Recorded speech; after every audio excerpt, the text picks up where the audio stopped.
നമസ്കാരം. Gold price Kerala today 2.0 സ്വാഗതം. സ്വർണ്ണവിലയും സ്വർണ്ണ വിപണിയിലെ വാർത്തകളും അറിയാൻ ചാനൽ സബ്സ്ക്രൈബ് ചെയ്യാനും വീഡിയോക്ക് ഒരു ലൈക്ക് തരാനും മറക്കരുത്.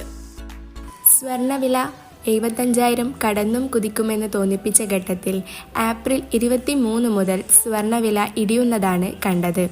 22-ന് രേഖപ്പെടുത്തിയ 74,320 എന്ന റെക്കോർഡ് ഉയരത്തിൽ നിന്ന് ദിവസങ്ങളുടെ വ്യത്യാസത്തിൽ 4,000 രൂപയാണ് താഴ്ന്നത്.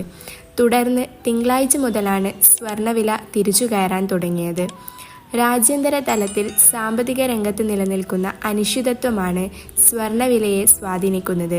സുരക്ഷിത നിക്ഷേപം എന്ന നിലയിൽ കൂടുതൽ പേർ സ്വർണത്തിലേക്ക് തിരിഞ്ഞതാണ് ഉയർന്ന നിലവാരത്തിൽ നിൽക്കാൻ കാരണമെന്ന് വിപണി വിദഗ്ധർ വിലയിരുത്തുന്നു. സംസ്ഥാനത്ത് സ്വർണ്ണവിലയിൽ വീണ്ടും വർധനവ്. ഇന്ന് പവന് 240 രൂപയാണ് കൂടിയത്. ഒരു പവൻ സ്വർണത്തിൻ്റെ ഇന്നത്തെ വില 72,120 രൂപയാണ്. ഗ്രാമിന് 30 രൂപയാണ് വർദ്ധിച്ചത്. 9,015 രൂപയാണ് ഒരു ഗ്രാം സ്വർണത്തിൻ്റെ ഇന്നത്തെ വില. Thanks for watching gold price Kerala today 2.0.